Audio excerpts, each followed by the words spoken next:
Sounds good.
Okay. What the fuck is up, Ian? What's up, man? Welcome to the internet. Welcome to 3 Billion Nances on YouTube. This is my tiny, dilapidated, perverse corner of the internet. Welcome. Thank you for coming. Thank you for having me. Thank you for inviting the hyper niche. Yeah, man. That's what we do, right? I'm just out here like trying to bare my soul to the fucking cosmos, and that's all we have. Becoming immortal in a way. Yeah. Oh shit! I gotta stop that music. It's still playing. Hold on. Leave. Okay. Play. Okay. Hey, Cesar in the chat. What's good, Cesar? So anyway, man, you are the final host, MC / presenter. This kind of tripartite assault on people's senses, where we were overstimulating people's brains at TUCON recently, almost 2 weeks ago at this point. I've interviewed the other hosts, brought them on, we hung out, we shot the shit. They've all been fantastic. You are the final one, so in a way, you are the keynote of this short post-game series. So thank you. Hold on, let me find this little button. Yeah, there we go. Oh, I don't know if you could hear that, but YouTube heard it. But yeah, thank you for coming on, man. Before we went live, we were having a really good conversation that I want to continue. But before we get into that, I want to go over to TUCON. I want to touch base, check in. I haven't actually spoken with you since TUCON. You know, we're all busy, we're all doing things, so it's been like a quick DM here and there, but we actually haven't sat down and had a conversation. So I guess initially, first and foremost, how are you? Yeah, pretty good. I mean, everything's good. It felt like more time happened, but it's only been a week. But it feels like it was like a month ago. Tell me about it. Yeah, that's kind of weird. An entire universe away. Yep.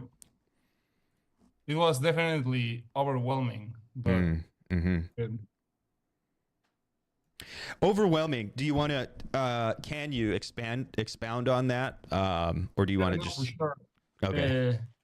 So actually, for me, like TUCON was like kind of like a weird experience,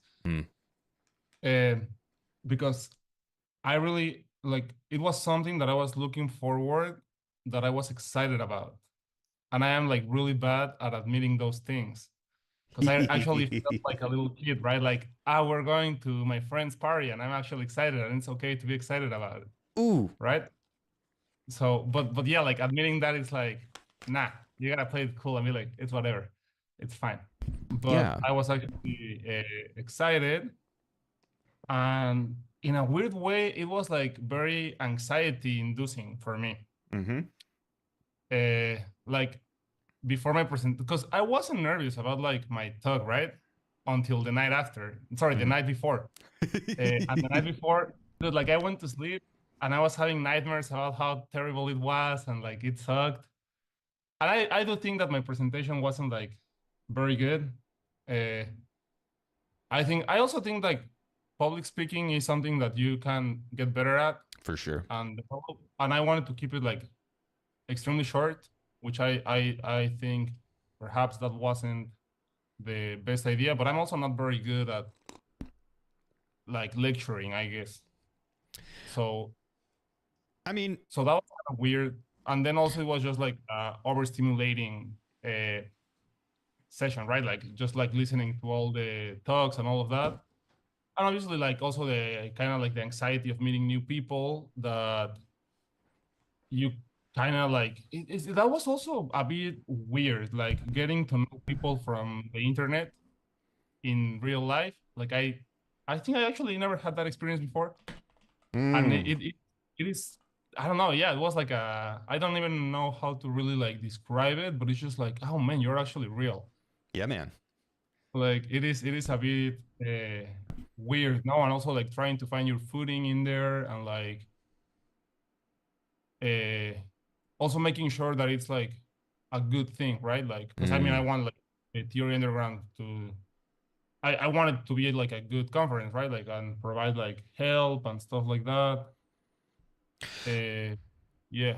I mean, so first of all, I think at this point, the majority of people involved with Theory Underground have seen me speak. So I don't want to hear anybody talk about being bad at speaking. And to be honest with you, I think I've improved just in the short while I've been doing it. And it is very much true that it's a skill you can improve upon. Practice makes perfect. The more you do it, the more chances at repetition you have, the better you can be. But most especially when you're in this kind of constructive pro-social space that's been intentionally and deliberately crafted, where you can get like trustworthy, reliable feedback from others, and you can overcome the fear, because there is, like the last 2 weeks, I've been seriously interrogating my own, I guess, fear and reluctance to bridge that gap and communicate with others. So coming into a place that is very human, we are very much in defense of the lecture. We are very much in defense of mastery and expertise, because that matters. But also, we're trying to like, we're trying to do the human thing and make it so people that may have certain barriers, or there may be certain barriers holding certain people back for certain reasons, such as insecurity and you know, just like wondering, why am I here? Why am I doing this? Trying to create a space that allows people to come in and do that, while also not going in too far the direction of the kind of horizontalized, flattened out kumbaya. Yeah, no, I mean, exactly, like the realness, I think it's super important that you can back up what you're saying and show that you actually are reading the text and engaging with them, and you're just not like farting your way around. Dude. And this is like, yeah, that's it. That's why courses, that's why lectures, that's why seminars, that's why public proof, you know, public exegetical readings and co-readings and shit, like all these things matter. Like it's not just a performance. Exactly. It really is like, I guess the format, right? Like for me, having like a conversation one-on-one, it feels like I feel way more comfortable sharing what I think I know and like bouncing back and so on. But if I have to be the one, like the subject who is supposed to know, then it's like fuck all that, dude. Like, fuck all that. Like, I don't know shit. Yeah, but I mean, it's good. I think if we can like harness that methodologically, I think that's a tool that can only accelerate us. I don't give a shit what people have to say. If they want to come and they want to present as if they are the master, expert, knower of things, the sublime, supreme understander, I don't care, because I think they're wrong in general. Now, here's, I guess, the magic ingredient is I also know I'm wrong. Exactly. Yeah. So I really do like this approach of like, no, it's a process. This is a thing that is in process. We are we are moving in the direction of a knowing. And we don't it's not like we're going to have a magic eureka moment and be like, we have unlocked absolute knowing. Maybe that'll happen. I seriously doubt that it will happen, but it's maintaining it's not a naivety. And I wonder if it's dangerous to use the word naivety, but I've been using the word like a methodological naivety, or maybe just like some humility, and maybe like I think it's part of acknowledging the the play, no? fallibility. Like, Yeah. but I like I keep thinking of Theory Underground like as a cool sandbox where kids go to play, and I think keeping that maybe naivety slash innocence Mm. of like Ooh. building things, and we have Ooh. different tools, and maybe you're very good at building like some tunnels, but you are better at Mm. building a sandcastle. Mm. And it's like that is another thing that I wanted to keep in mind during the whole TUCON, that it's because I feel like it could turn.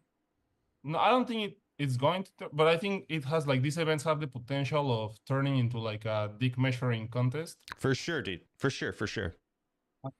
And that is something that I'm like, nah, I like that'll be like horrible. That's not my kind of party. Um, Exactly. but yeah, so I think this like this kind of respect and mutual understanding of we are all seeking something more than what we currently are, rather than coming and saying, this is it, I am the expert master knower of things in general. It's like, I'm trying to come and bring my experience and share it with you and receive criticism and feedback so I can correct my view and join this ongoing process, join these ongoing conversations. Right. And it takes a humility. It also takes a level of courage. And so everyone that's been involved, I want to congratulate. You are doing admirable work. Thank you. But you, again, being a host, being an MC, and also a presenter, like you were also an integral part of TUCON, something that just came off. So there is this recency that is noteworthy. You had to deal with the tech. We had issues. The Wi-Fi kept falling out on you, but you maintained your cool. Like when I was in there and the shit kept falling out, I got frazzled. I got angry, and I was like, "Fuck, dude!" And I actually, like, a couple times, I kind of snuck off and found a dark corner where nobody could see or hear me, and I was like, "Fuck, god damn it!" Just kind of ejaculated that frustration so I could get back into it. But you were cool, calm, collected the whole way through, and your shit was dope. I've gone through and I'm trying to watch everything again. We have at this point about a week for our submissions for all the anthologies and stuff. So I'm trying to juggle an awful lot of balls at this point. And yeah, focus on your work right now, I guess. Yeah. But you did a great job. And thank you. Thank you for that. I'm excited to, I don't know, keep it moving, man, because we did start, like we finished the event. We did the event. It's done in a way, but it's also, an opening up. Like we're just getting started. So, all of us traveling, all of us meeting together, like it made it more real, like you said, more real. Exactly. And with what you said, because I feel like the poster was pretty accurate. I felt like I was thrown into a blender, right? So, but I think something that may be really cool to do after would be to actually drink the smoothie in like small sips. Ooh. So I think like once all the texts or stories or essays or whatever are submitted, if we could do like a series, I think that'll be really cool. Like let's say like 1 week you read your essay, and then but we do like the seminar, but like for TUCON, because I feel like being able to see the final version of that and having the presenter like feeling comfortable, right? Like, okay, like I was able to dump ideas and like blend them and like process them. Now here is like the smoothie, right? Like, and we can share it. I think because there is so much stuff that I'm so excited to see like the final result. And I think I'll be like super happy to have like a shared reading and then like a Q&A, but only of one presenter, right? Like it's not like I have to switch gears from like Yeah. Benjamin to Win, like, yep. So you got to see a wide variety of talks of presentations. So yeah, like from your perspective, being first of all, you were instrumentalized in a way because you were running the laptop, you were running the video, the internet connection, you were running all these things. So there was a part of you that was unavailable. Now maybe it was a small part. It's different for everybody, but there was some part of you that was like handling the. It was definitely distracting. Yeah, but It's more you like also like a little bit, yeah. You also like you were there. You saw all these presentations. You saw Will. You saw Benjamin. You saw Dave. You saw myself. You gave your own. Like you had a more focused, I guess, window into that part of the event that you were running. Yep. And I'm still trying to get that level, I guess, of focus on everything that you were privy to just from your situation. So I kind of guess want to ask you about those 2 days. Like, what was that like, the subjective experience, standout moments, favorite talks, funny things that happened? I don't know. Yeah. So yeah, actually it was kind of weird because like the two sessions kind of like blurred into one, and I honestly couldn't tell you like like a big separation between them. But I think I got something out of all the chats, and that was, I think, important, right? Like I was like, no, like there is some good like golden nuggets in all of these ones. Mm. Also, I like to see like the different styles. I think that was yeah. I mean, it's kind of cool, right? Like how different personalities, even though we're talking the same topic, they come off different. Yeah. Uh, like your talk, I think it was interesting, and I also like to see you like kind of like cooking in real life, because Mm. you kind of like I don't know what I'm saying, but then you like kept going, and I think it was very good. And I think it was no, it was, I think, really important to have, because the whole science fiction thing and how to imagine new futures, I think it's super important when you are like trying to do some theory or like dealing with fiction. Mm-hmm. Because what like you talk about, like how going for like depressing endings or still stuff like that seems more achievable, which I think it is. I don't think it's particularly that it's easier. It's just Mm. it's more accessible, and I Mm. think there is some for that, which is like the system around, right? Like the what Fisher says in Capital, like that it's easier to imagine the end of the world Yeah. Yeah. than the end of capitalism, right? So pushing that, I think it's important. And I also like what Daniel Gardner said in your Mm-hmm. talk about like the stakes, like how to generate the stakes for those kind of narratives. Then, I mean, I think Benjamin talk is really good. I think he was like extremely well prepared. Yeah. Also Yeah. different approach of presenting. Felt more like Mm-hmm. like a lecturer. But I guess he has the experience, right, of like academia and all of that. So that felt like a very professional talk. I was like, bro, what, you Yeah. know?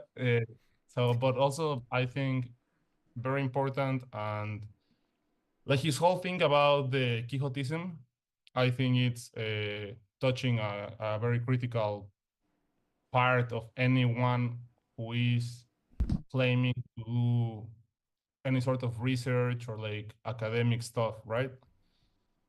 Like if you are playing games and you're like stuck in like a role game, like what are you doing? Yeah. Yeah. And then Dave's, I think it was what stuck out for me was like how do we harness the tendencies of mediums?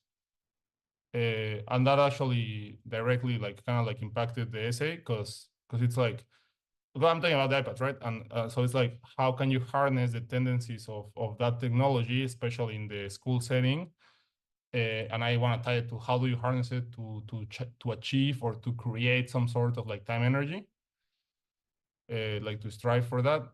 And then I think my favorite, or the one that I had the most fun, was Wheels, and I just think he's a great presenter, and I think his topic was also super fun. Like I also have like a soft spot for any like sci-fi cool like narrative. Mm-hmm.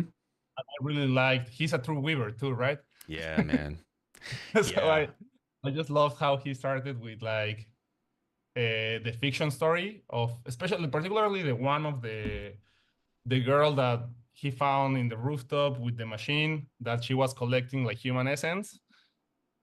So I think he was super successful in creating this like theory fiction thing that I will actually, I mean, I love to see that turned into like a short movie or something like that. That talk what like really stuck with me, both in the like in the themes, but also in the delivery. I think he's just like amazing in his delivery and his way of like, yeah, like weaving the points was excellent. Yeah. I want to give Will a giant kiss to I don't know, to show him that I love what he's doing. I watched. No, I want to give Will a giant check so he could do like a movie or something. Well, I No, mean, I guess, dude, you're over here writing checks. I was just gonna give him a kiss, but if I could, no, I would I start to. I watched his talk from your room on my Mhm. YouTube channel shortly after getting back home because it was that might have been. So look, I love Benjamin's talk and I love this Quixoteism. And the first time I heard him talk about it, it was stunning. It really was like, this is beautiful. This is a great framing. The way he's articulating it, all these things, I love it. I love it. But Will's talk, How to Live After the Singularity, was just like fucking Outstanding. banger, dude. And yeah, I'm actually hoping maybe hopefully sometime next week, maybe, but I'm not sure. I'll be able to get him to come on and we can go over some stuff and maybe we could do a Q&A because That'll be really good. the Q&A in the forum or in the venue or at the event was kind of truncated. And especially Yeah, it with was the the time Wi-Fi. restriction and the Wi-Fi. Yeah. Yeah, but Matthew Stanley was in there, had some good feedback. Daniel OG Rose was in there, had some good feedback. You had a question that I think got cut off. But it was definitely good. So everybody that I've spoken to, they've all had varying levels of comfort and experience. Some people have very much been a part of conferences and academia and these types of things, and some people have never been a part of it. And so I guess we have like a wide variety of comfort levels and experience levels.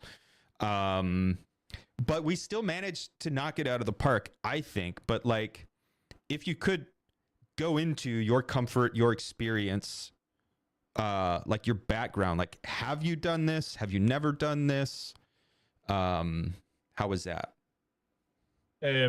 Nah, like giving like lectures and stuff like that to adults, Mm-hmm. like with the thing that I actually care about, no, because I teach, right? Like I teach Spanish and I taught like a year of just like literature, but to like sixth graders. Mm-hmm. So I have no problem doing that. And it's about stakes.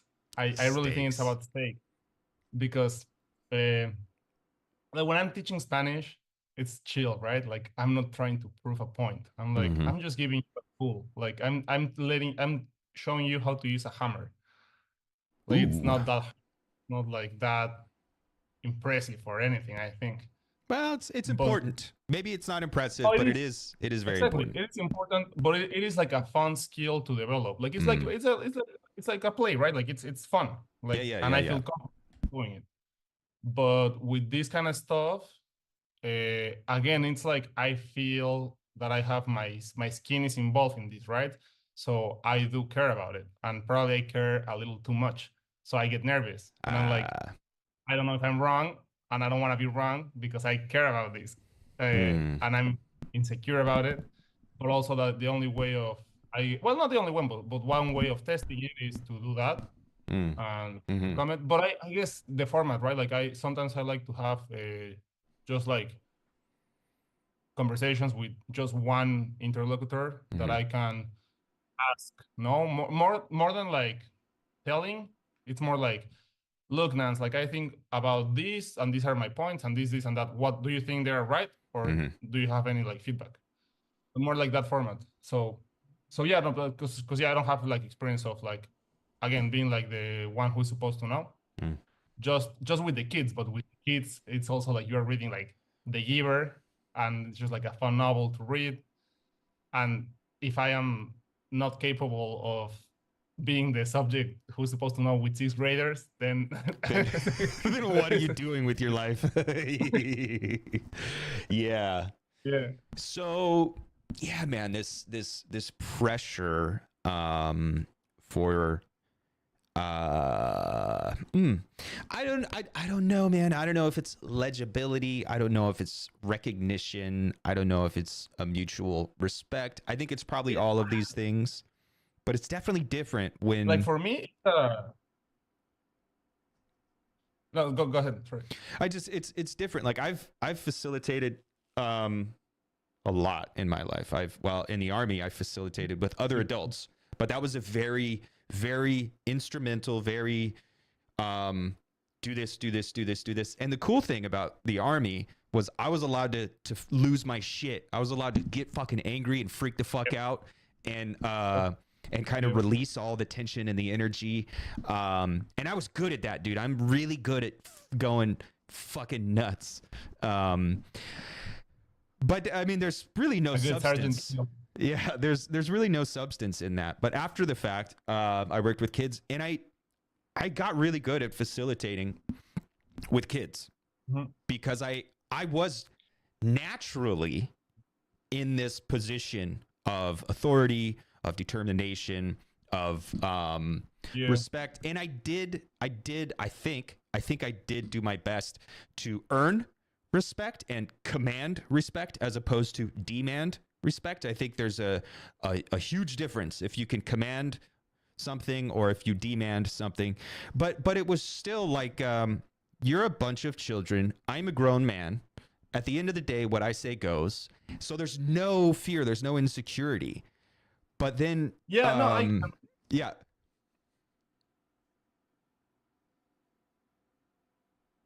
Yeah, no, and I think it's I hear like here I think it's important to mention like the difference between being the facilitator of the conversation and giving like the conversation, right? Yeah. Because the facilitating part, I actually like it. Like I feel comfortable with that. Because I like listening, right? I mean, I have like a YouTube addiction, so I'm like listening to lectures all the time. And I think it's interesting. I like listening to others, and I like. I guess I kind of like enjoy making the people who is talking, like making them feel comfortable, making them feel heard. Like that facilitating, I think it's nice. And with adults, it's not. I mean, if the speaker is not an asshole, like it's not hard, right? Like For sure. like you make sure you're listening, like keep eye contact, like like do those things, and that I really like doing. Like I was having fun, like listening to Benjamin, listening to Will, all of that, and then also uh like I don't like I think I have like good memory, which that helps because then I can like listen to the thing and like come up with a question or two. And also like when you ask the questions, you can kind of tell if the person is like taking them well, or if your question is like they are like, what are you talking about? Which then you can recraft it or like come up with a question or like or something like that, right? So the facilitating part, that was fun. Like it was nice. Yeah. But when it's you, it's when you go that step further and you attempt to cross that divide, that the stakes become raised, and it's not just an identity thing. Like, it's not just, oh, I don't want to look like a fool. That's part of it, but it also is like this, like, yearning for connection. Like, you genuinely have these thoughts, these feelings, these things that you feel might be innovations in the discourse, and you want to get them out. You want to contribute. You want to, you want to add your potato salad to the potluck. And you want to make sure that it's legible. You want to make sure that it's worthwhile, so there is there's stakes. I think, yeah, I mean, I love that example of the potato salad, because it's like, what if you bring your potato salad to the potluck and no one touches it? Yeah. And maybe it's funky. Maybe you put too much salt in it, or maybe people filled up on another one of the dishes that was there, and they'll take the potato salad home in a Tupperware and they'll eat it later. No, and those rationalizations like happen, but they strike at the moment, right? Like, yeah. So it's also obviously like a weird. Sorry. Yeah, go ahead. No, there is also like, I think, and I'm pretty sure like we all felt it, but like a weird. I mean, I'm not gonna speak for anyone, but like myself, right? Like a weird sense of a need for validation. Oh, for sure. Yeah, but then it's like also like, but who cares? Who cares? But it's weird because it's there, but it's like, yeah, it's just like, yeah. Yeah, dude, that there's a positive peer pressure that's kind of going on and happening, and I think Jacob in the chat, what's up? Happy Friday, fan. It is Friday. Definitely doesn't feel like Friday. Every day feels like every other day to me, but it is Friday. We're getting in the pit. Jacob, what's up? But yeah, this positive peer pressure. Like, I trust and I respect my peers, my interlocutors, at least to a degree. I'm gonna keep it real. Like, there's some people I don't care about. There's some people that could fuck off, and I probably wouldn't even notice. That's not true. I would notice. I overthink everything, but I don't trust and respect everybody. But it is important to like maintain this disposition, this receptive disposition, just in general. So even if I'm like skeptical of a person, I still think it's very important to at least stay receptive and open-minded. But for the most part, I think it is safe to say that there is a level of trust and respect from the kind of pit that we're opening up, the peer group that we're opening up, and that kind of creates a positive type of peer pressure that I think sometimes, I know I would like to just avoid it entirely. I don't want pressure. I don't want to have to live up to others' expectations. I would much prefer to sit home in my underwear and eat ice cream until I die. Yeah. So that's it, man. We're getting out of our little prison boxes. We are traversing the divide and rising to the challenge. I do think we all rose to many challenges in our own way.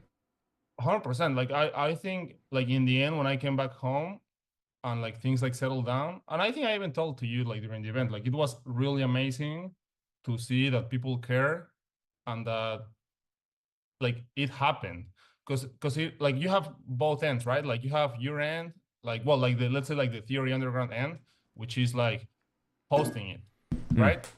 That's a big task. I think the organization is crazy. I think it was phenomenal, like putting it together, like getting the space, also just like, I mean, all the nice stuff, like setting up pickups for people who arrived. Like you see like a deep care. Like, I mean, hell, even like having the bars and like the snacks and like the little how you call them, like the and like the necklace thing with the pass, or like lanyard. that thing. Exactly. Like those things, they show a level of care that it feels very nice to feel like, these people does. Like these people really, really care about this, and they're trying to do their best. And obviously, there's gonna be always like some technical issues or stuff like that. But I think it's insane the level of professionality that was achieved on your side, like on the tier and the red side. But for the amount of people that there is, right? Like I think it's crazy. And it's nice to see. But then the other end, more like the subscribers and the people who are joining, also I think it was super beautiful to see that showed up, because it's a big effort. Like it's like making time, doing the flight, maybe take vacation time that you could spend in Cancun getting drunk, or like something very more fun, right? So seeing that a good amount of people were like, "Now we're here and we care," super awesome, right? Like that felt really cool. Like, and just like being part of that felt like overwhelmingly and very anxiety-inducing, but good. Good, very very good. Yeah, thank you. It is yeah, man, it's a mountain, and we're climbing it, right? Right. No, that resonates with the Peter Sloterdijk, no, the base camp. Yeah. Yep, exactly. I don't know. So I speak in analogies a lot. I think I think in analogies a lot. And it's a good way. Yeah, I think it is. I think it's a great way. I think just like people on the internet use memes. I think it's that's like a visual way now of thinking. It's a compression. It's a compression algorithm that you can run on your end to kind of sum up and communicate maybe something complex. Emphasize meaning. And we have that with memes. I also think we have that with analogies. But I don't know if I started using the mountain before or after Sloterdijk. I think it was probably after Sloterdijk, because that did really resonate with me. And you should read the afterword to Time Energy. If you're watching this and you don't know anything about Peter Sloterdijk, pick up Time Energy while you have no time or energy. Read the afterword, or you can buy it on Audible and you can listen to me read it for you. You'll be able to hear Underground Theory in my voice pretty soon as well, although that is taking a bit of time.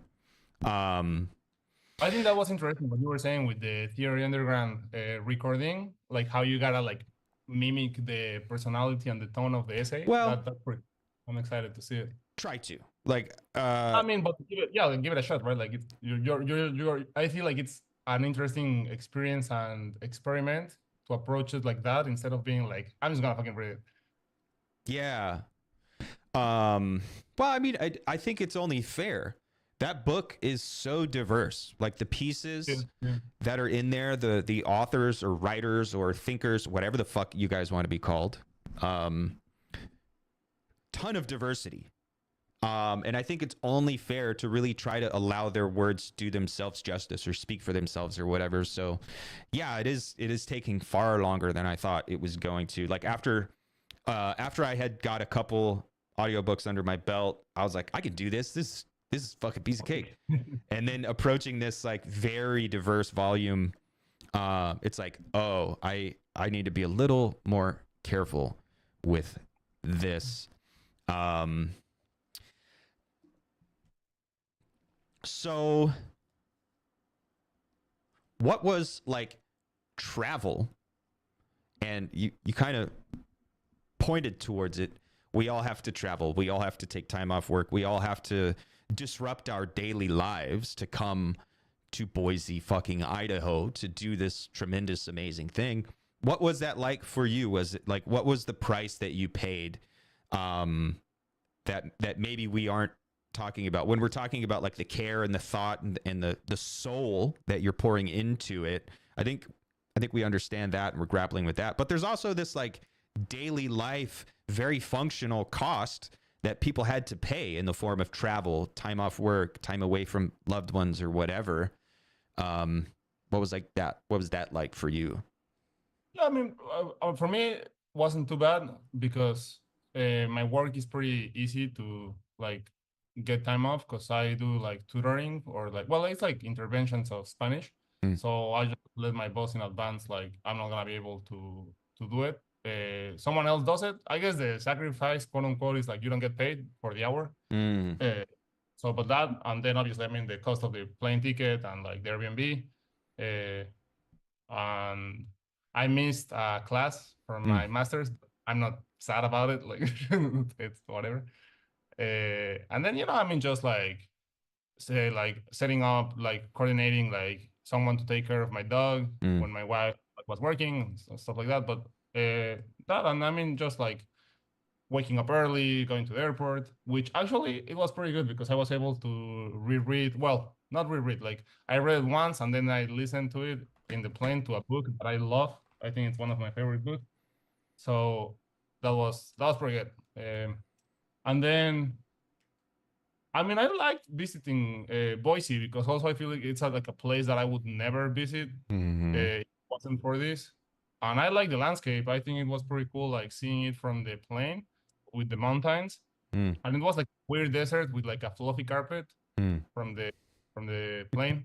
So that I like. That it was like a cool landscape that I did notice. But yeah, I mean, yeah, like that was pretty much my traveling and all of that. I guess I also something smart that I did was getting the webcam and well, I was gonna get a microphone, but I couldn't get it.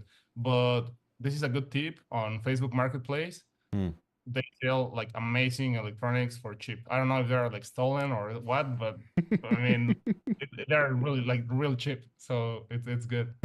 Like if you ever want to start a podcast and you're like microphones are too expensive, just go to Facebook Marketplace, and I'm sure that there's a lot of people who started a podcast, bought brand new equipment, and never did it, and then just want to get rid of it. You can.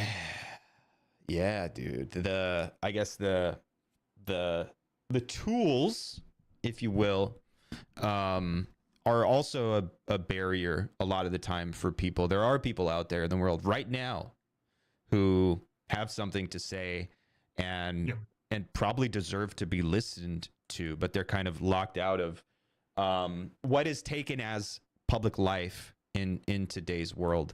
So I mean, yeah, we had the issues that we had running the event. It seems to be the case that with a Theory Underground event, it's not a real Theory Underground event if there's not some kind of tech issues. Technical difficulty.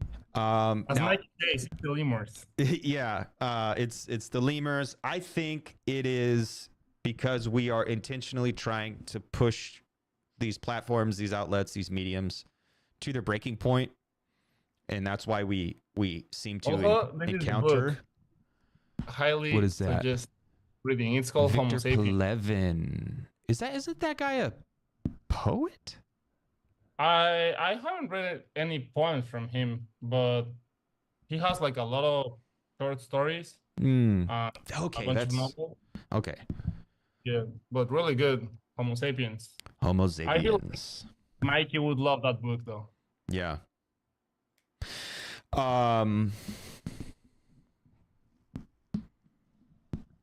Yeah, dude. We're all little like weird digital creatures. And we're like trying, like the Morlocks. Like we're the Morlocks. We've been underground and we're trying to emerge onto the surface. And we're finding out that maybe the world isn't what we thought it was, what we'd been told it was all along, but we are resolutely making a defiant stand nevertheless in saying, well, fuck it. If this place isn't what they said it was, we will do our part to kind of turn it into what we want it to be. But maybe that's just me being overly romantic, and it probably is. But it is kind of uncanny to see people agree with me when I do start to get off on my bullshit. Right. People are like, no, yeah, but for real though, we are kind of out ahead of something. We are doing something that really isn't being done elsewhere.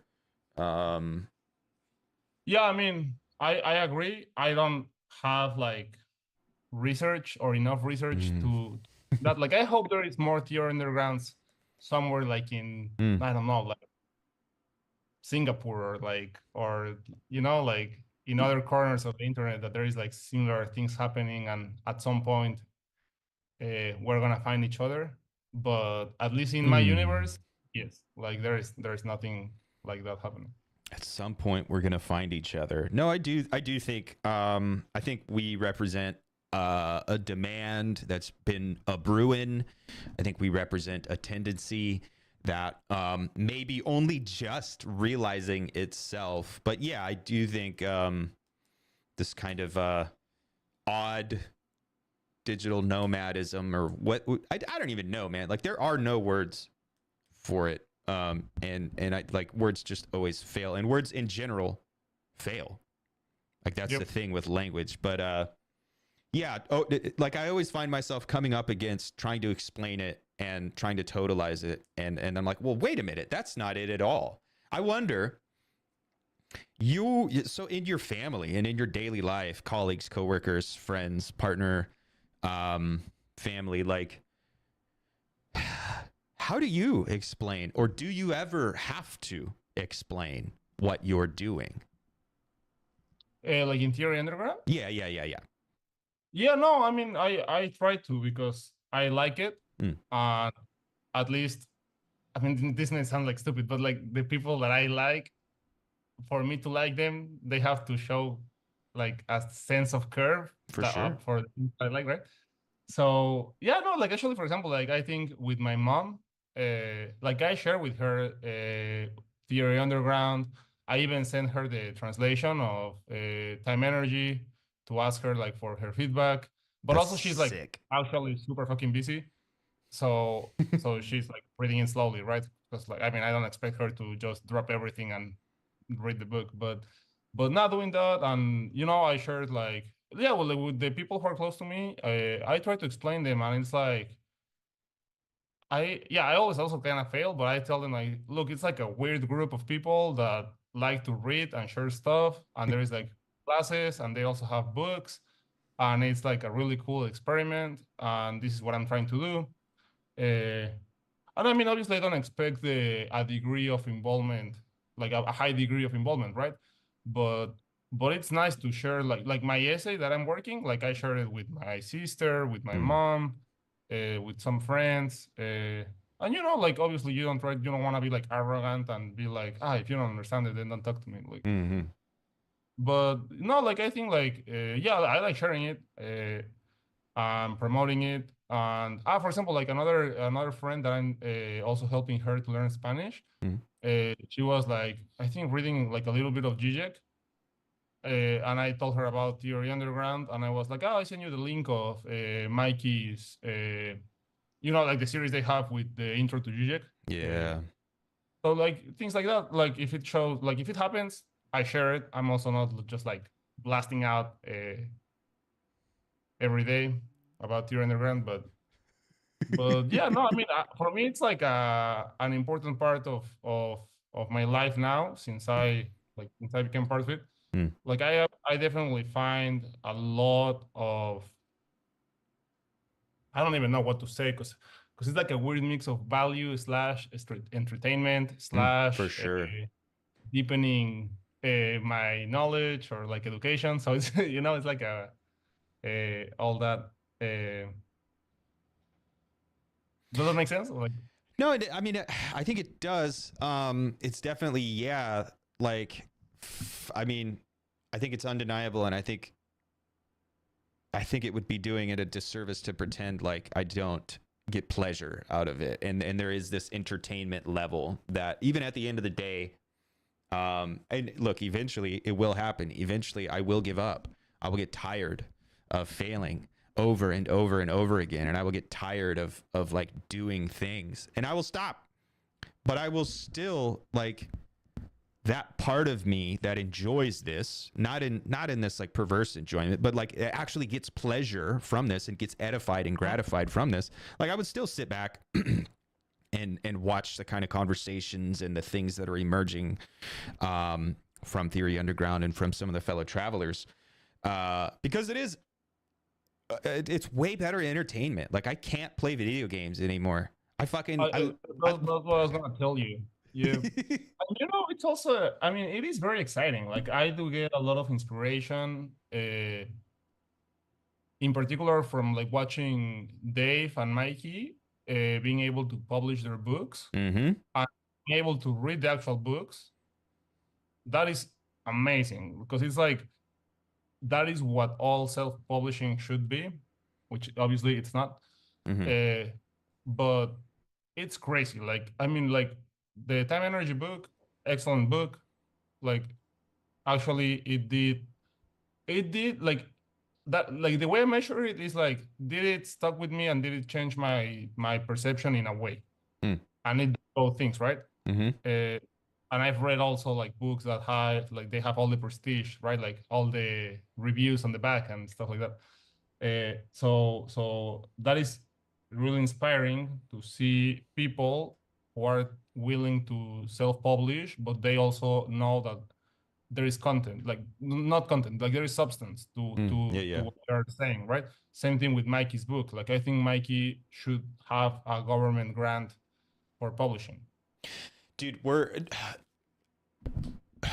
making demands on the world as it exists today. Yep. And I don't know what the satisfaction of those demands looks like.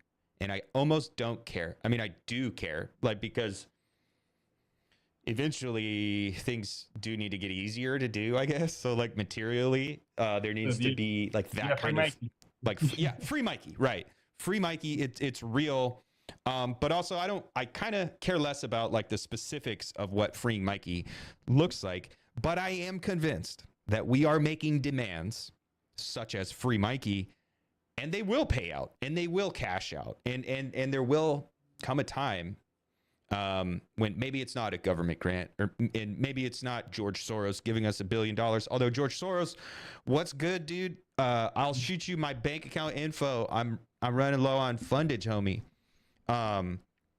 But I mean, yeah, I don't know what it looks like, and I think it's maybe a little silly to even ponder and wonder what it does look like. But I also believe it will. It will. These demands will be satisfied in some way, someday. And it is amazing, dude. Like we're not just farting in the wind, or at least we're not trying to just fart in the wind. We're aware of the fact that farting in the wind is something we can't stop doing. We can't escape it, but we're trying to also do more than that. And it's very evident, man. Read the work that's already been put out. Go through the lecture series. Go through the seminars. Go through Intro to TUCON, Intro to Zizek. Go through all these things. And I do think it's evident that there is this qualitative difference. Like we's a weird word. But anyway, like shit's dope. Shit goes hard. And it's really cool to be able to see that. I don't know if people that are going to see this are aware, but you are involved in, like you just brought it up, the translation of time energy. Why you have no time or energy. Tell me about that. How did that come about? Why did you want to do that? How was that going? Well, I mean, so yeah. So I'm done with the translation. Like it's finished. Fully done? Yeah. Oh shit. Fuck yeah. But so the reason I wanted to translate it was because I started I read it, right? And I was like, this is a really cool book. And I feel like it has a concept that would resonate with a lot of people that I know that speak Spanish that would probably like it will resonate like the time energy thing. It is, I think it was Mikey saying it about Zizek, like how sometimes people create concepts that first are like no, nothing, and then it's like, well, but that's so evident, and then and then everyone is like, nah, but it was actually like a good thing. Yeah, like kind of like that. So, and for example, I also sent it to one of my cousins, and she was saying like, no, I really like this. Like, I think this concept explains a lot of the feelings of my generation, right? And I'm like, okay, that's pretty cool. And I also thought that it was I like translating stuff too. And I thought it was gonna be like a good exercise in translating, but also in getting a better understanding of the book, because you gotta read it close and like go paragraph to paragraph and like skim, like line by line that make sense. Just like, yeah, like you spend more time with the text. Yeah. Yeah, it is. It is. I mean, it's a privileged position because you do have to really get in there and kind of interrogate why the word choice, like why this word, why this phrasing, why this framing. And it really is cool to be able to take a book and get inside of it and kind of take a bath in it and rub it all over your body and like have a far deeper understanding than just reading. Which I mean, that's why we focus on reading and rereading and rereading. And also being able to have this nonlinear approach to reading. Yeah. And then also I feel like there was like a sense of, I guess, like solidarity. Because sometimes I feel like in these kind of groups or stuff like that, like everyone is like yes, yes, yes, but no one is actually reading each other's work. Yeah, And I dude. experienced that with like writing workshops, Mm. and it's like, I mean, yeah, like I think there is nothing better to be like, no, I'm gonna give you my time, energy, and I'm gonna spend like my quote unquote like resources on your writing, because that is the best way for me to show that I care about the project and you writing, right? Like, so there is that part too.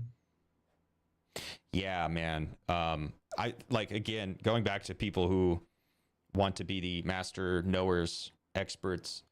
Um, they often won't read your work or they won't take the time to listen to what you're saying, and they just want to kind of swoop in and be like, "Well, actually, you're wrong about this, or actually, this is why blah blah blah." And it's like, well. Like you don't even know what I'm saying, dude. Like give me a Right. reason to trust you. Give me a Yeah. reason to believe you.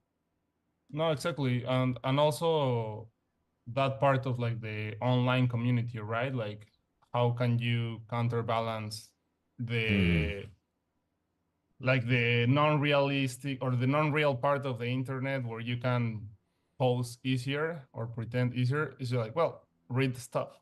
Yeah. Like actually go read what people are like trying to say, to write.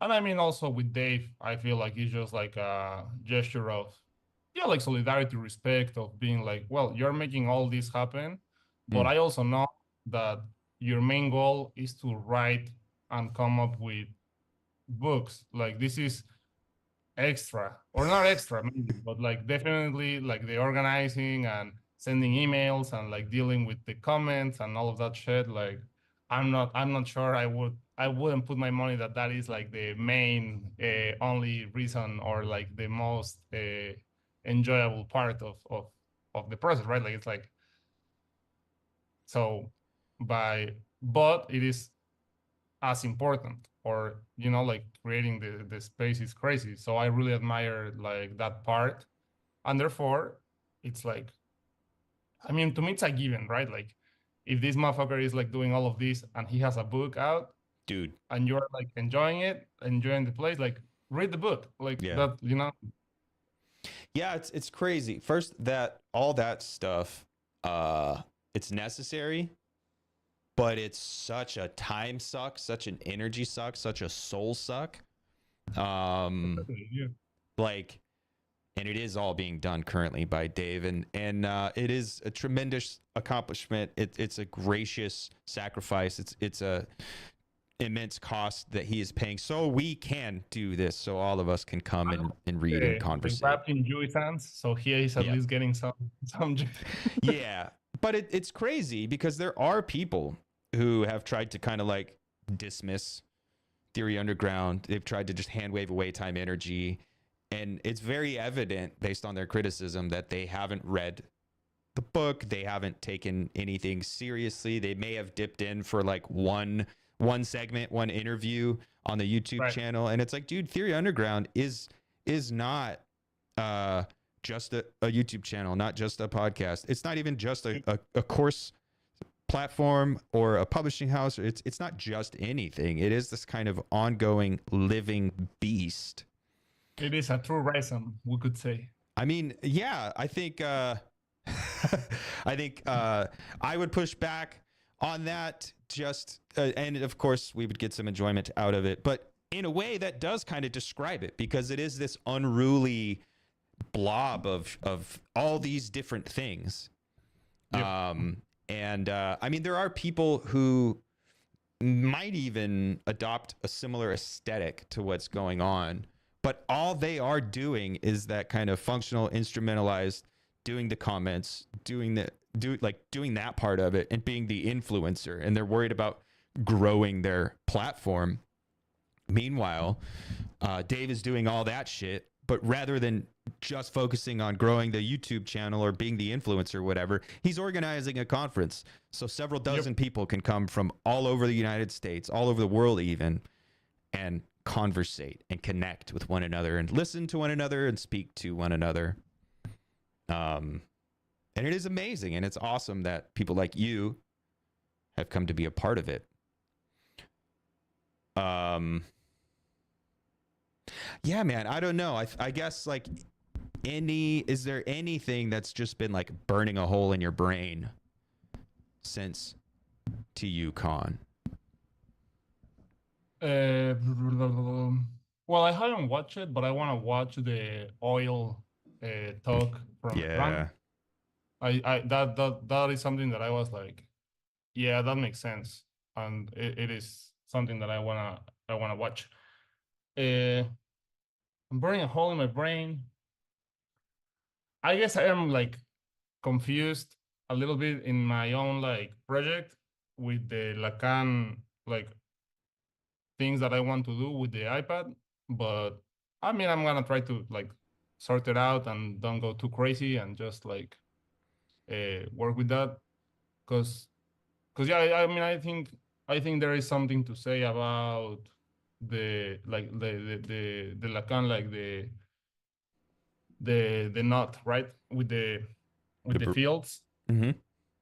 And then like with the addition of particularly, well, here do we have like time? This is like my stuff. Dude, but I don't go for it. Fucking break that shit down. So like the whole thing is that with McLuhan, right, like he has the hot and cold medium, right? Like hot is high in participation. No, the other way around.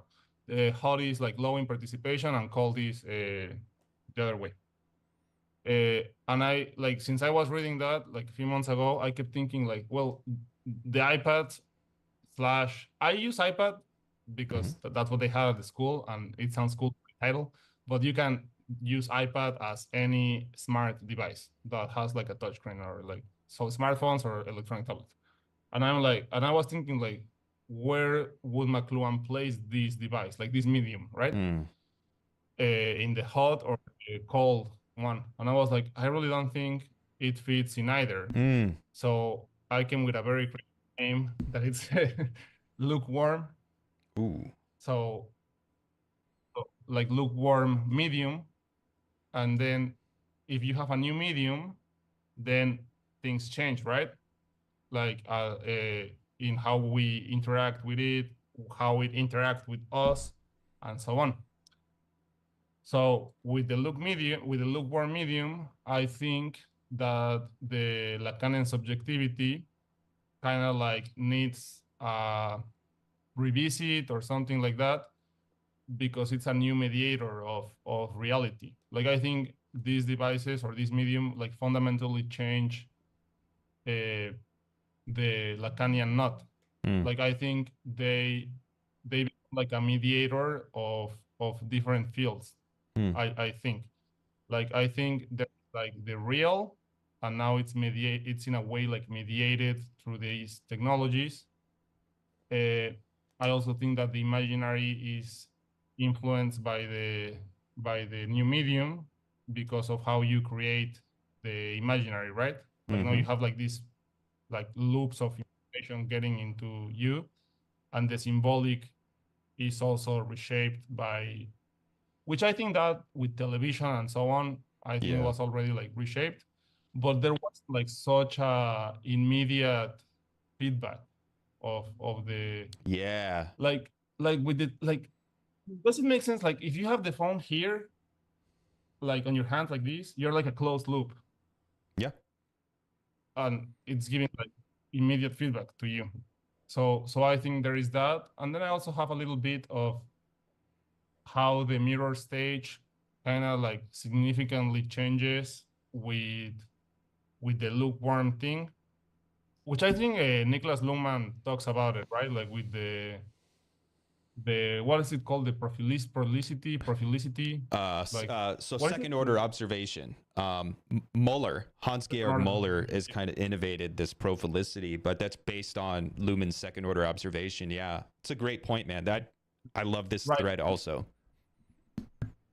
Yeah, I'm not gonna put the Luhmann Muller thing because I don't have time or space on the We'll essay, but we'll it's make it. leading towards that.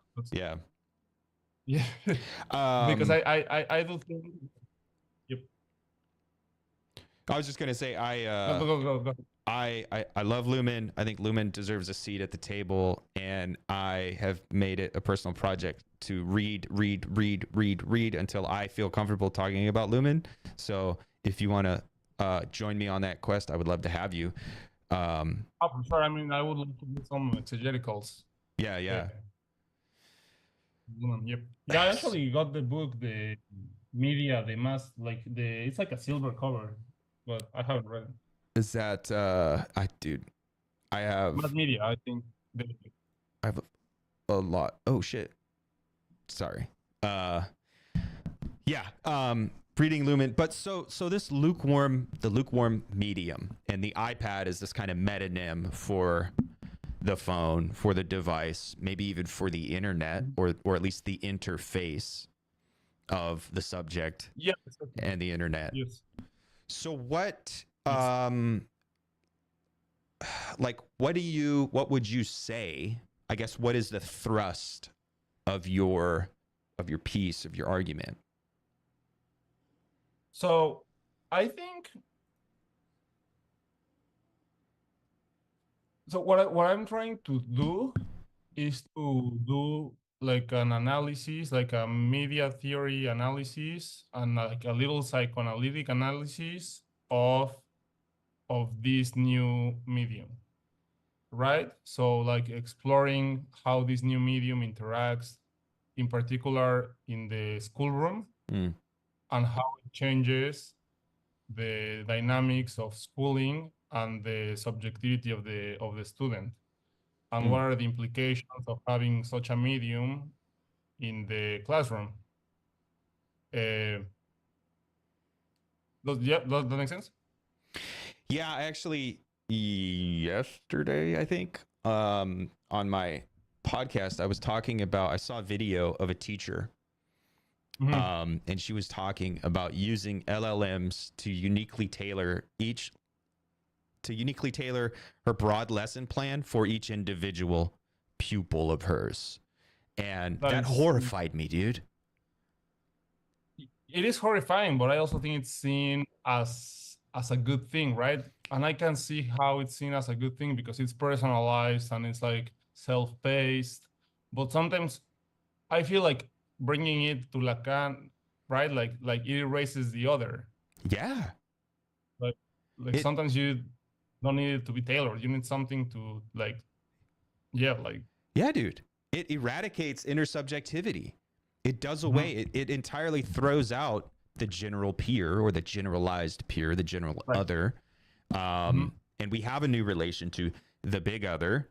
And it's doing away with all difference, and everything is flattened out into this kind of forced first person perspective, kind of flat video gamic world that is uniquely tailored to me, my unique hopes and dreams and thoughts and desires. But also it's weird because I think at some point your needs are so dictated by these models that there is the argument of, are they are they still your needs, or are they Ooh. like manufactured needs You know what I'm saying? Like it's like am I getting what I'm which yeah, I mean it's also like really hard to know what you really want, right? Like what but Yeah, but but but but, but you just feel like it's mediated and like and even like produced and to a degree commodified. yep. Like your needs are and you are being dictated what to do, right?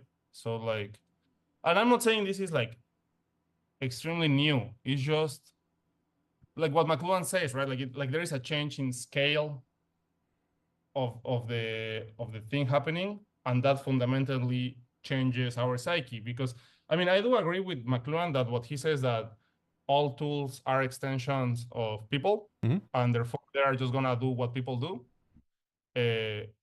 I think I almost fully agree with it. I don't know if you could reach a point of tool creation where the tool becomes alien, Mm. like with artificial intelligence or stuff like that.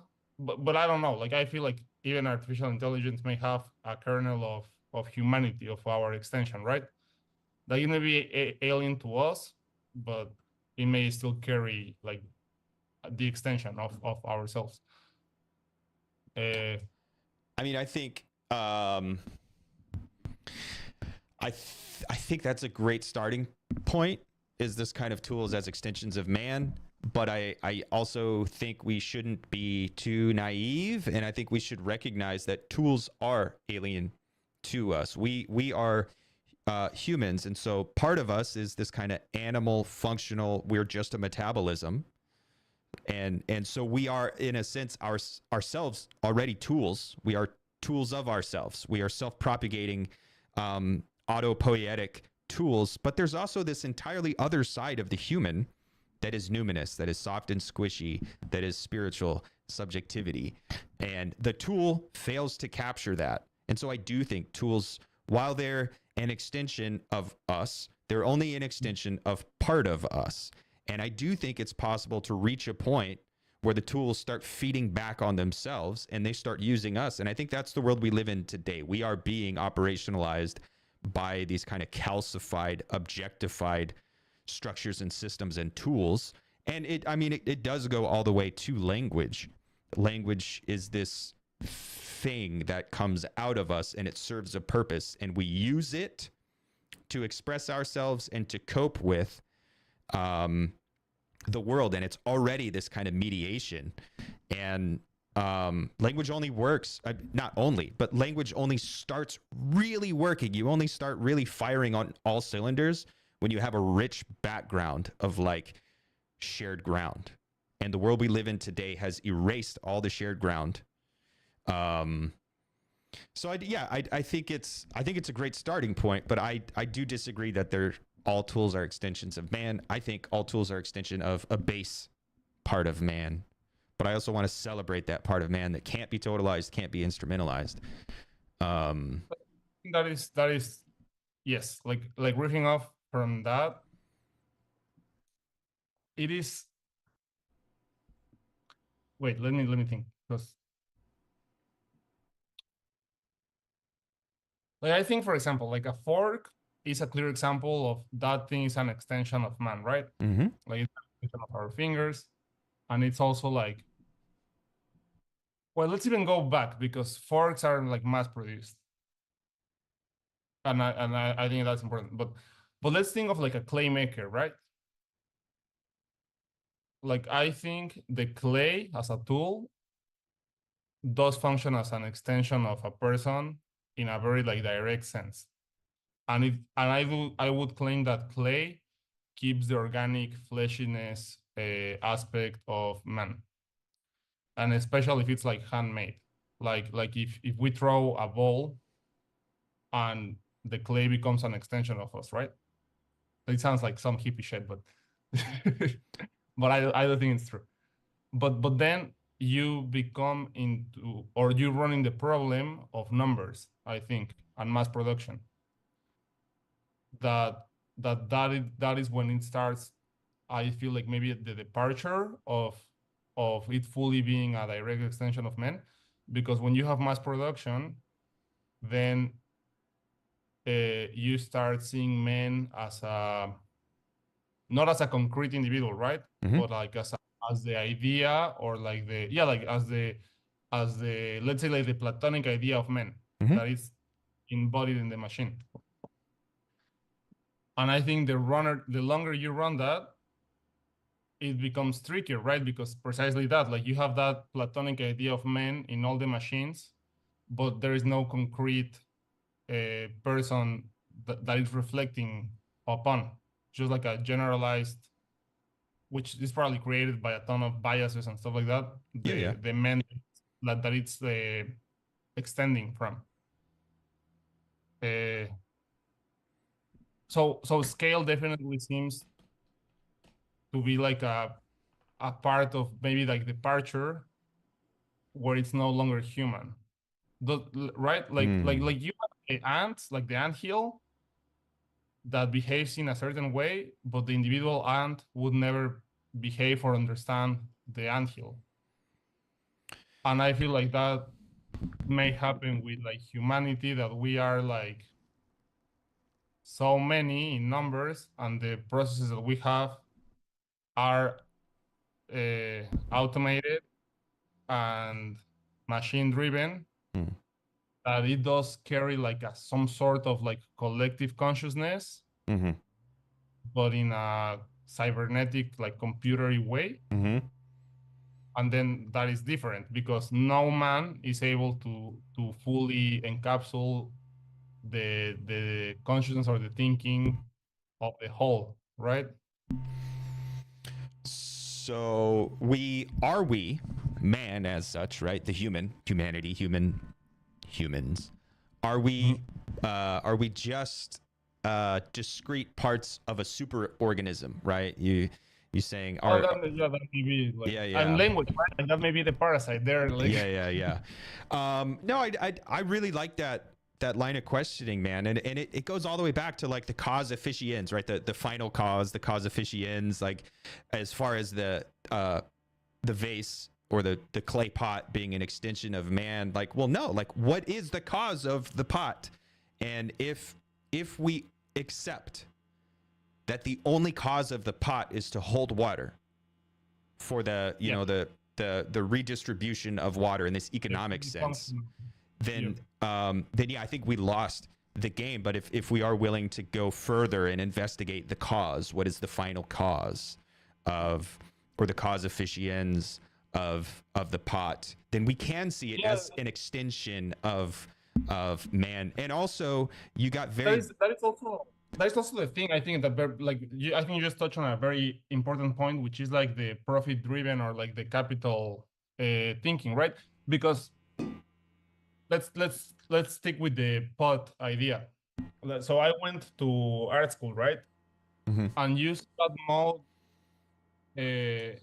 fully, like at full blast, in most of the students, included myself, in an art school, right? Which is supposed to still be like maybe like a hold or a fortress from those things. But everyone's thinking, how can I optimize my art production and my even like marketing strategy to sell my art? yeah And I think capital really strips away everything from art, and you can see it in like the white box gallery or Sotheby's, right? Like no one gives a shit about the painting.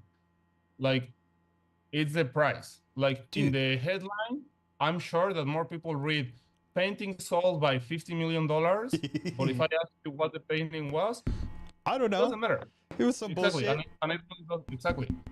So I think that is what you were saying, right? Like when that mode of production, or that like idea becomes supreme, then you run into like some issues, because you strip away all the other needs or desires that the clay pot was satisfying beyond the redistribution of water. No, like Yeah, man. I think using the chalice or the clay pot or whatever.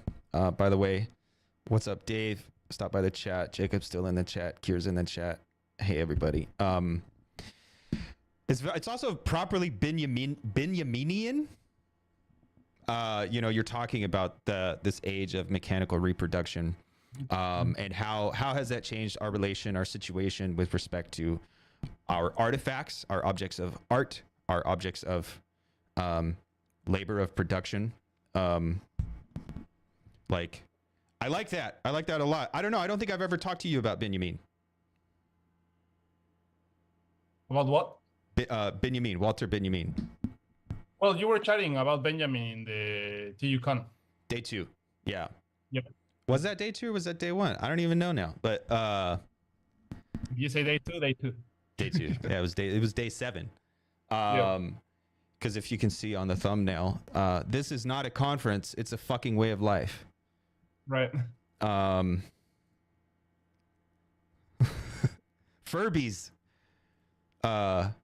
In the chat, Dave said Kier looks like a Furby, or he said she looks like a stuffed animal, but I don't know what they're called. They're called Furbies. Anyway, those were creepy. Furbies were gnarly, dude. Yeah. But yeah, like our objects, and as Benjamin calls it, the aura of originality, which I think a lot of people want to like mysticize it and turn it into like some weird, like, ooh, some spiritual aura. But it really is, I think, this like material analysis of the objects of human labor, like the things that we create. What are they?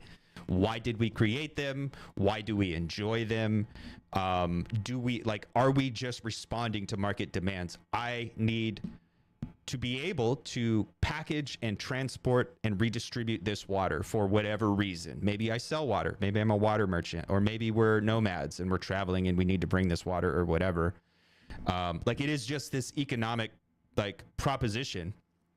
When in reality, like, no, dude, every time, even this shitty fucking notebook I have, that like, I have a lot of them. I've been collecting notebooks and taking notes.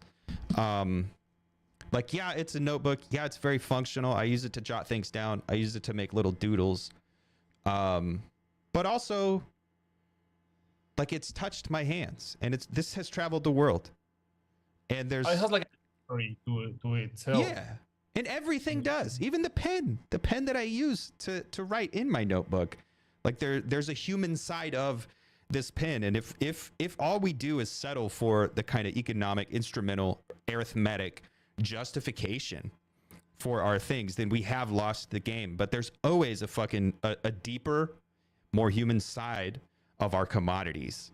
And value makes it impossible to see that, which is why we are the value form guys, or at least we're not coming down hard on the labor theory of value. We're open to the value form question.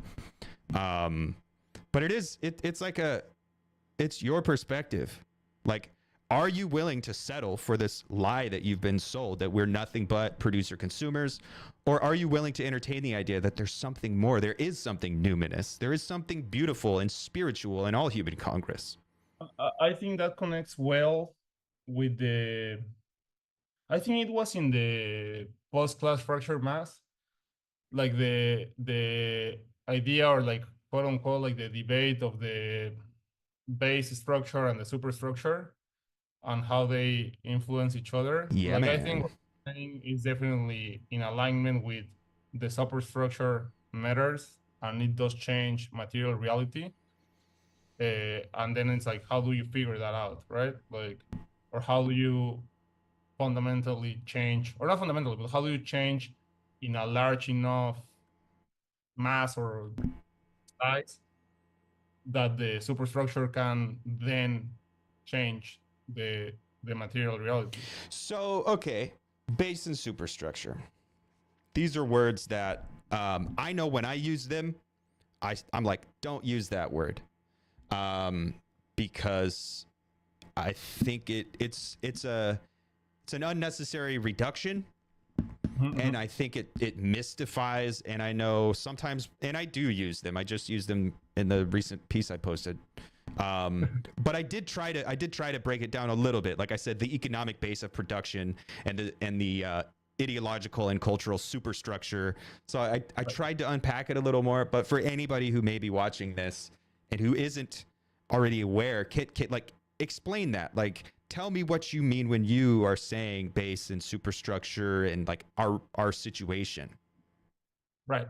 So let's see. This is actually a good exercise to see if I Yeah. am something or if I'm full of bullshit. So for me, the basic structure is like the conditions, like the material conditions, right? Like the production and like how things are made, and like the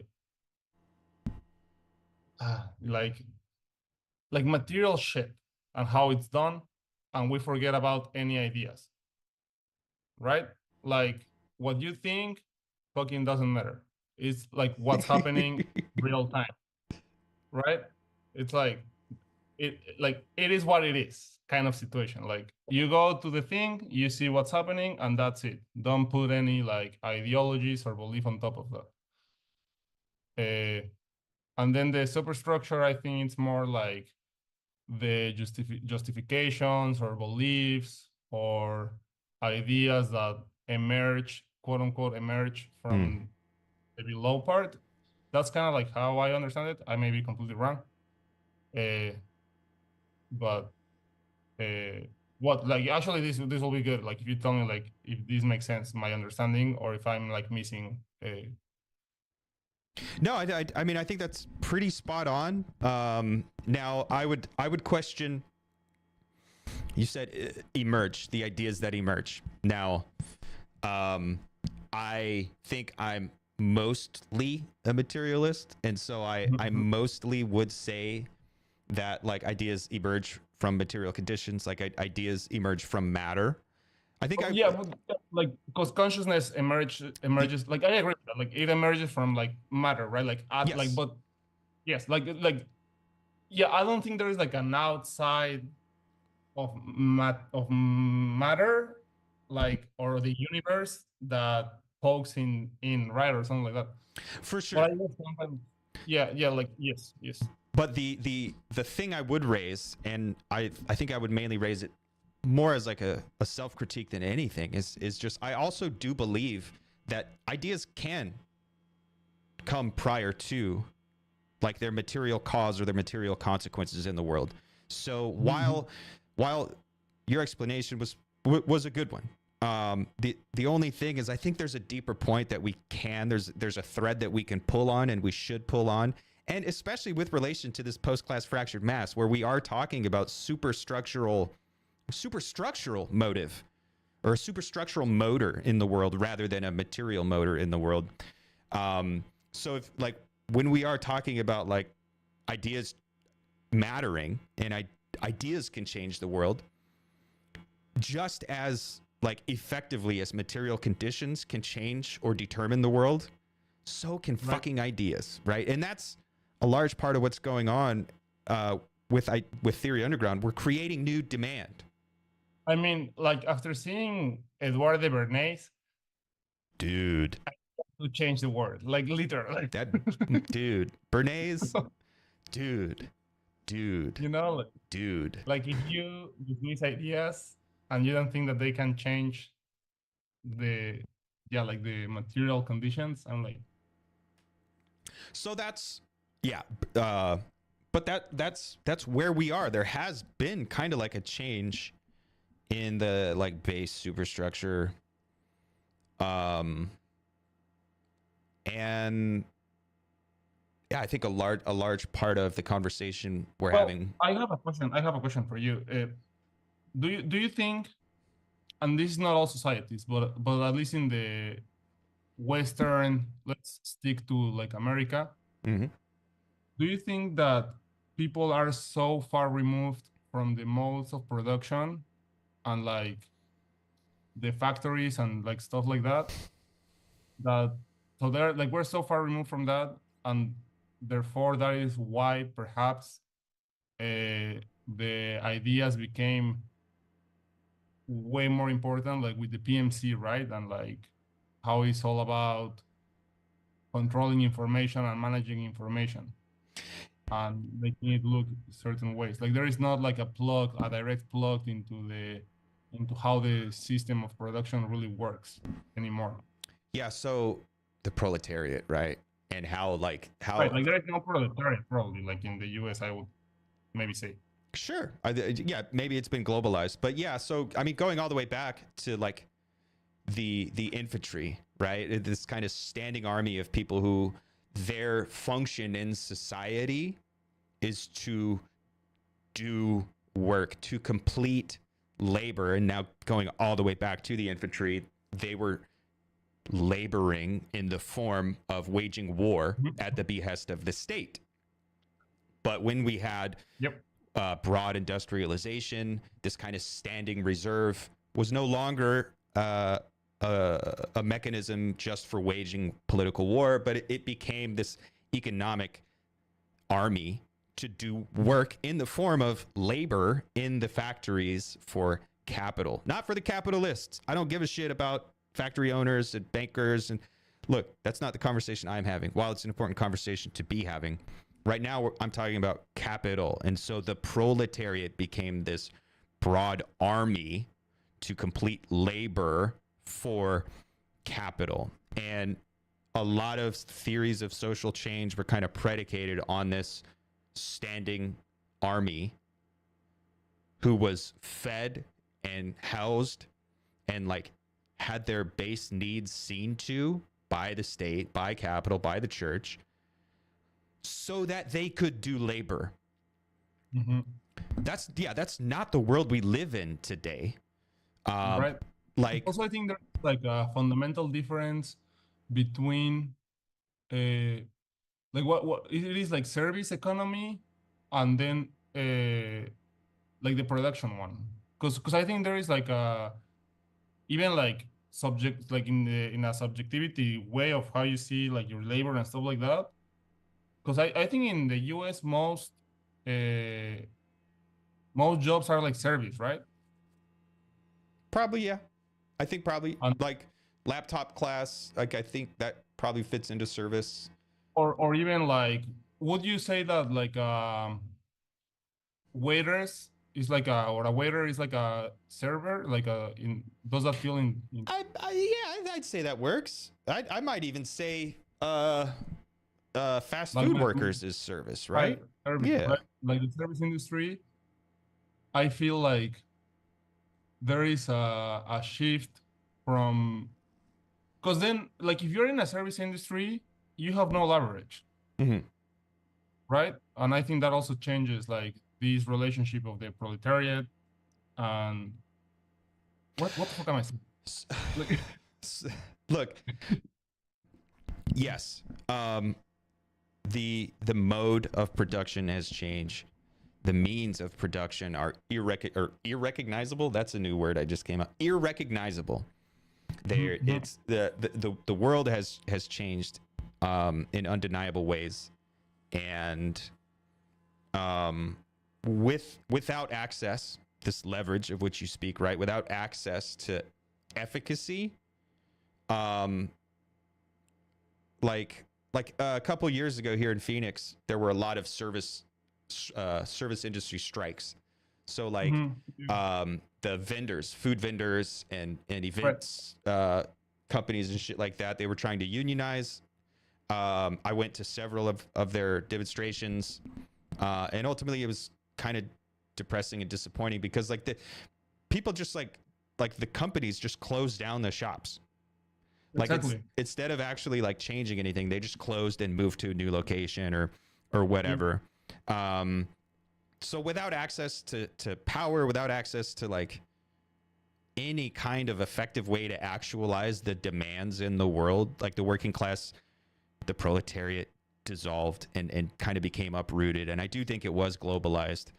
But the PMC and the managers and this kind of weird middle class, this growing strata, did, and maybe it was implicit, like maybe it was never made explicit. Maybe these people just kind of stumbled onto it. Like I'm not trying to say, I think when we talk about the cathedral and we talk about, you know, these new priests, it's a very good analogy, but it also, I don't care. I'm not trying to blame anybody. So I don't want to talk about, did they do it on purpose? Are they like evil Mr. Burns? I doubt it. I think most of them are normal people trying to pay their bills. Right? But and also you may be even unaware of that. you maybe even like you may be fully unaware Yes. that you are doing that process, Yeah. and like actually thinking that you're doing, like, and you're legit Yeah. like thinking you're doing good things and They do. fighting a good fight and They're stuff like that. good people, dude. Elton was talking about in his talk about class. That is a banger talk. Everybody should go watch that one too. But he's like, maybe we need to understand that not everybody has nothing to lose. Like, not everybody is this proletarian worker. Like, the proletarian is this worker who belongs to this broad class and they share material conditions, but they also have nothing to lose.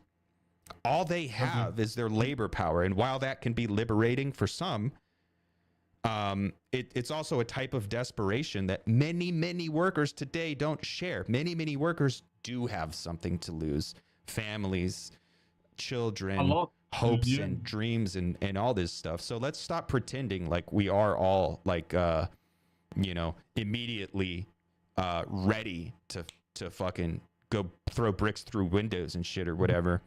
But this broad strata, the PMC, found themselves with access to ideas. And because the workers who were economically productive here in America were dispersed and were kind of spread out, and it wasn't the case that we could strike and get change overnight, or not overnight, but Haymarket, like whatever. Like, you couldn't. You would just be replaced. Yep. You would and look, that should be problematized, and it's definitely a dope conversation you should have. But at the end of the day, like, there is no power to be won, because production is so different. But the PMC has access to ideas, and that did change the world. Like, it did become the case that people thought liberation was DEI and identity categories and this type of like weird representation that, while it's important, it's also like not really changing anything. It's just making it all a little more bearable. Well, I feel like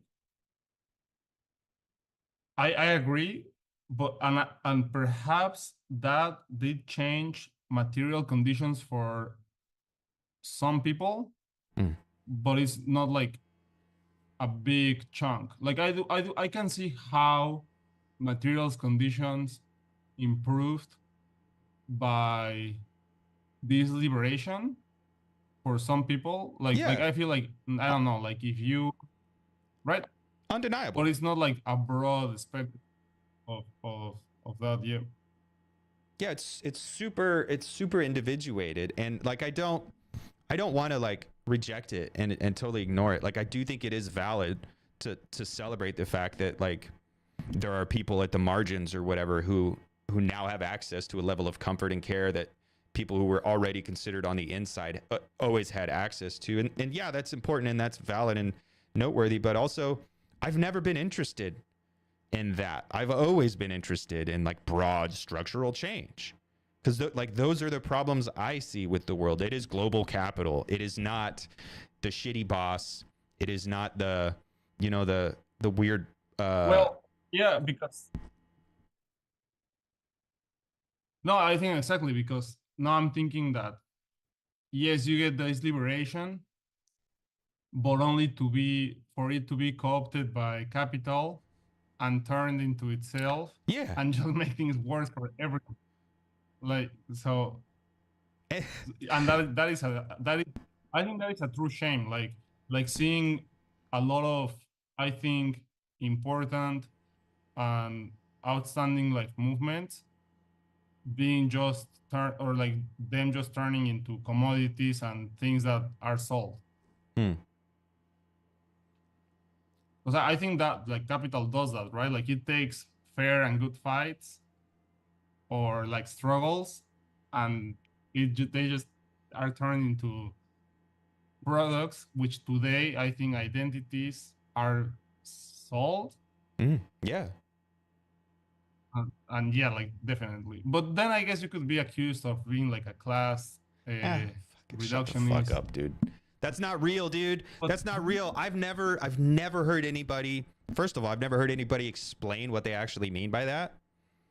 And like I've never seen that broken out and broken down in a way that like makes sense and actually is valid criticism. And I've tried, dude. I've tried because I was like, am I a class reductionist? Oh my God. Am I basically a fascist because I'm a class reductionist? And so I really did try to like listen and understand what that means, and going all the way back to like 2015, 2016, where people started saying you're a class reductionist. That's basically you're a fucking fascist because you're a class reductionist. Tell me what that means. If someone on the internet, if you're fucking watching this right now, tell me what the fuck that means and tell me why it's a bad thing. But guess what, dude? We're already beyond that. We're dealing with the post-class fractured mass. Okay, so maybe we are still some type of class reductionist. Yeah, sure. I doubt it. I like to think we don't reduce things and we don't totalize and we don't oversimplify things. We might do it methodologically or rhetorically to prove a point, but we always do try to go back around and kind of unpack everything and make sure we're being taken for what we're trying to say. But yeah, you're not. Don't. Fuck you, dude. You're not a class reductionist. Thank you. Yeah, I don't. Fuck you. But that's a good thing, though. It's a good. But it is very complex, and I think like it is. You can bring it back to this new medium, right? Of smartphones, and because this medium only emerged or was only possible because of capital, right? Mm-hmm.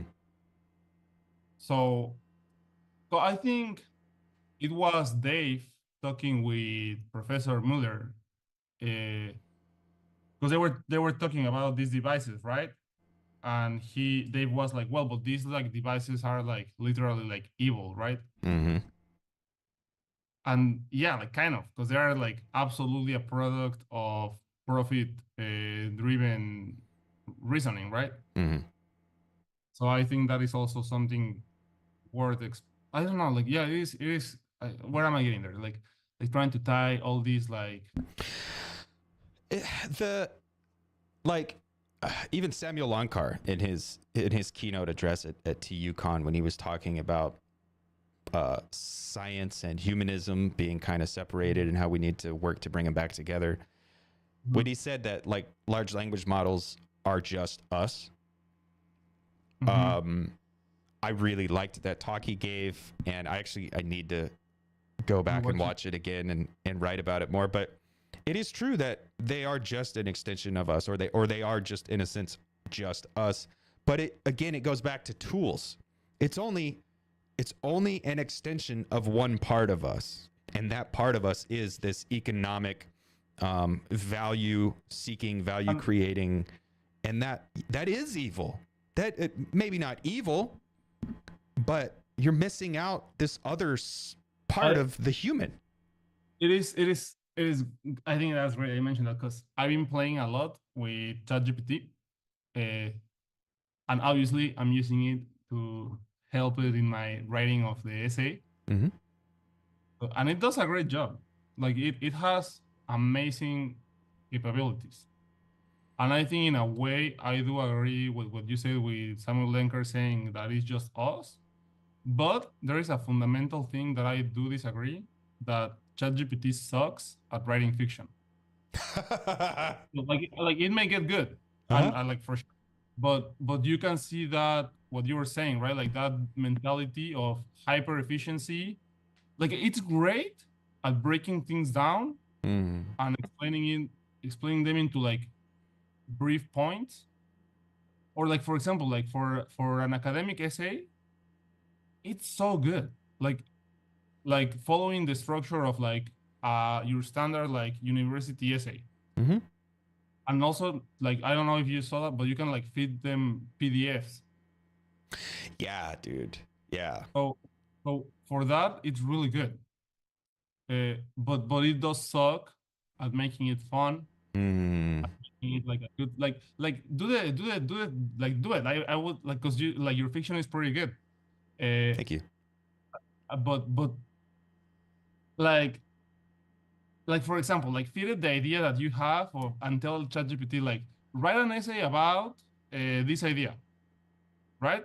and I feel like you would like the quality, but then do the same thing, but write a fiction. Yeah. You know, like, dude, this is the most cliche. So, bad. Is it the case that people have kind of LLMified themselves? I think so. I really think, and I think it's this like corporate, dude, even like clubs today, like bars and shit like that, right? Like there is a certain type of bar that it's business casual, and it is reduced to a very sleek way of efficiency, where results are what matter. But you also want to look sleek because you know you're a human, and you want, but it has to be efficient. Like if you read a lot of books on, like, you know, how to write and like writing for business and stuff like that, it's say at least as possible, which I think to a degree meaning is lost. But it's like a very structured, hyper patronized way of, yeah, like standardized, right? Like yeah, it is like a sleepcast. Like bringing it back to ceramics, like, have you had the experience of comparing at the same time like a sleepcast or like a mass produced dish and a handmade one? I haven't, but as a photographer, I have, there you go. Like I have done the film thing and done the developing, and I actually upstairs in my bedroom I have all the shit to develop. So like I'm very aware of the difference between like an original piece and like a lithographed piece. Right, and I think with ceramics, I don't know why I'm like just like stuck with the I love it, dude. Example. I'm gonna go learn how to throw clay, dude. You got me excited. I mean, my wife is an amazing like clay thrower. Like Fuck yeah, does, dude. yeah, like she's really. I'm so jealous. That's tight. You actually know what you're. No, but because here the thing is that the material is the same. So, but it is processed and dealt in completely different ways, that the end result are vastly different, even the input is the exact same thing. So with the LLM, right? Like if LLM is just like our brain, well, whatever it's doing, it seems more like a sleepcast. Do you know a sleepcast? Like it's like the model you do, and you can do like million of the same. Yeah, like a plate, like a fucking dishes plate that I would eat my dinner on. Yeah. Exactly. Like those things are probably sleepcasted. So the LLM feels a little bit more like sleepcasty, and the human brain feels more hand-thrown, I guess.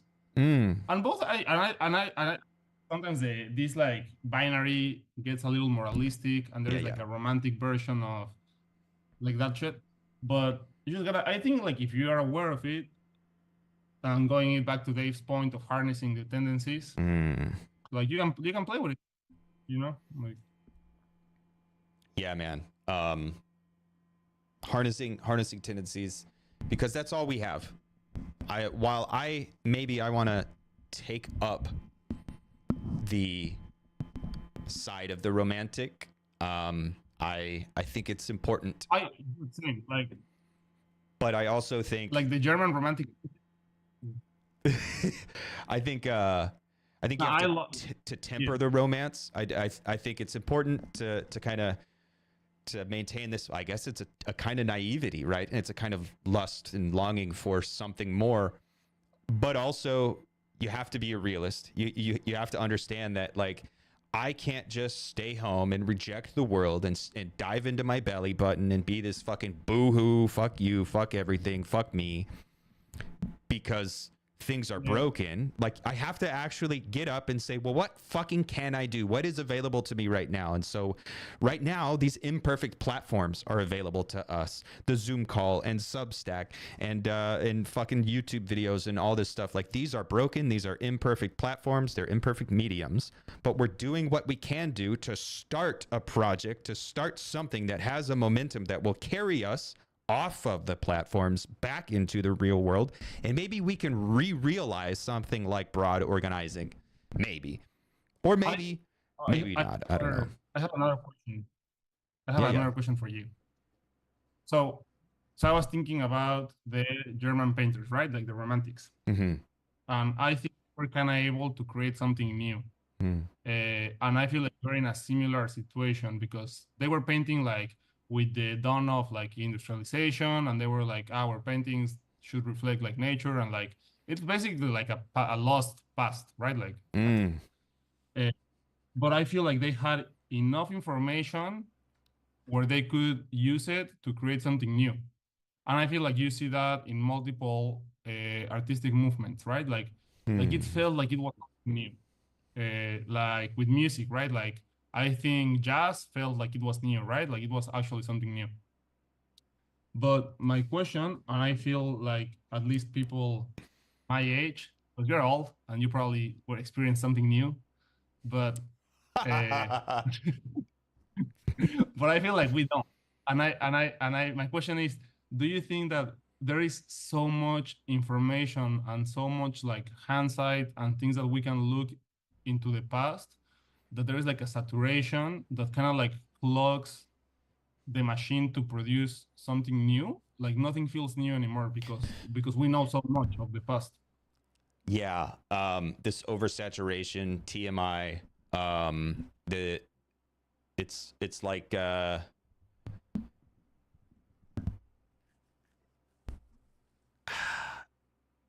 think we have to take up like a cynicism and say nothing new is being produced. Nothing is happening. The world is frozen. Time stopped.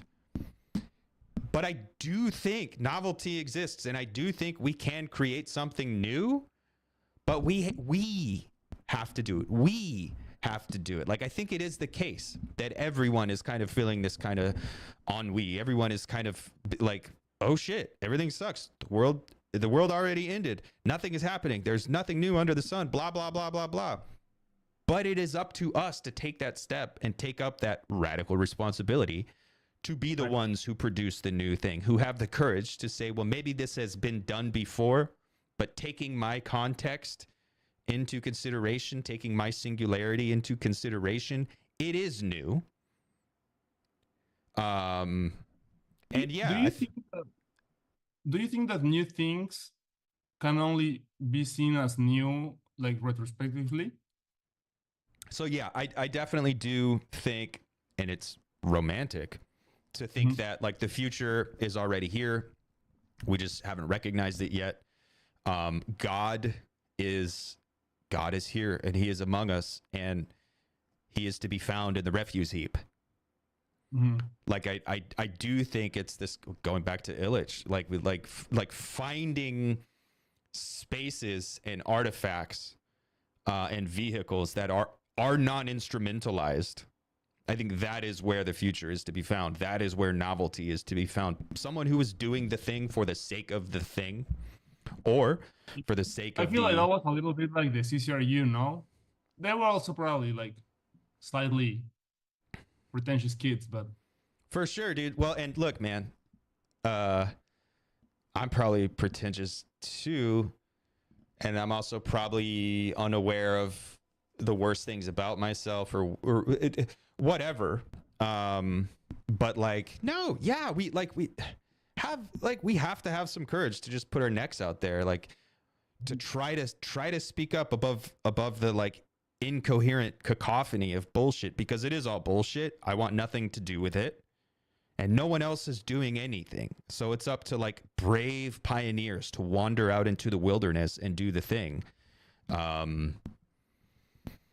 But also, that's all probably bullshit. I'm probably saying that to like assuage my own fucking fear and guilt and my complicity in the end of the world, because the world did end. The world is already over. But I also believe that that doesn't mean we have to stop. That doesn't mean we have to give up. I don't know, man. We'll see. Only time can tell. Only time can tell. And what is time? So this has been great, man. I think we'll go ahead and close it up. Is there anything else you would like to get off your chest? Anything you would like to say to our friends on the internet, and also I'm sure to this random anonymous people who never say anything but are still watching? Well, definitely to the random anonymous people, give Theory Underground a chance. Yeah. No, like actually, like if you're already here, go watch a few lectures, see what's up. You may like it. And yeah, no, I mean, I'm just excited for the actual submission of the papers and to see the physical copy. Excited. Also, go get Mikey's book. Mm-hmm. Definitely get your pre-order. We gotta do all the shameless plugs now. Yeah, plug all the things. Do the likes. Yeah. Do the subscribe and the updo and all the things. David Rees, this was cool. I'm glad I stopped by. Thank you. Yeah, I'm glad you stopped by too. I like Ian. I like I like your project a lot. I'm glad that we did get to talk about it a little bit. Yeah, no, it was great. I think we share some sensibilities there. Yeah, I did. Well, and before we went live, I was talking a little bit about this kind of like accelerationist realism as opposed to accelerationism. Maybe that's a conversation that we can pick up in the future and talk, because I do see a lot of similarities in our thought and in the kind of line of questioning that we're pushing forward. So I'm glad we got to dwell there a little bit. But yeah, upvotes, shares, all the things. Buy Mikey's book, buy Dave's book, buy the Underground Theory Coming to a City Near You volume. Sign up for a course. There's a grip of dope shit coming. I'm so fucking excited about the upcoming courses and lectures and seminars, dude. I'm stoked. It's gonna be dope. Go to theoryunderground.com. Do all the things. Don't step on Legos when you're barefoot. Peace out. Fuck you, internet. Drink water, yeah. Yeah, drink water too. Yeah. Fuck yeah, dude.